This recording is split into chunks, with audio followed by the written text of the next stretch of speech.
Alberto Maschio, presidente dell'Associazione Isolana Albergatori. L'assessore regionale Federico Canera ha ipotizzato un'assicurazione per i turisti per così in qualche modo spingere ulteriormente l'interesse verso il nostro turismo. Cosa ne pensa?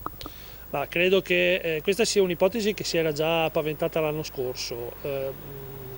Comunicare sicurezza e tranquillità agli ospiti senz'altro può far bene. In questo momento mi sento di dire che più che assicurazioni abbiamo bisogno di rassicurazioni come comparto, rassicurazioni in particolare per esempio per quanto riguarda il piano vaccinale dei nostri collaboratori, del nostro settore, che diventa secondo me la prima fonte di assicurazione per i nostri ospiti da riuscire a comunicare in tempi brevi per poter conquistare la loro fiducia.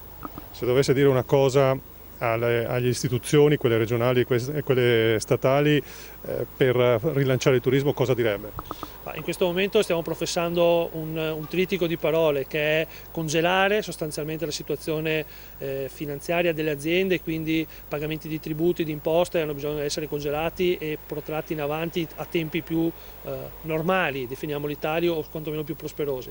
Abbiamo bisogno di garantire la liquidità, i finanziamenti, garantire il mantenimento di quel congelamento che dicevo prima per le aziende a medio e lungo termine, perché i 5 anni di ammortamenti, di finanziamenti sono poca cosa per aziende che hanno bisogno di guardare al futuro con maggior serenità, e investire in programmazione soprattutto del rilancio del comparto del turismo, che necessariamente in questa fase si riassetterà a livello globale su delle logiche e delle dinamiche certamente diverse da quelle a cui eravamo abituati prima.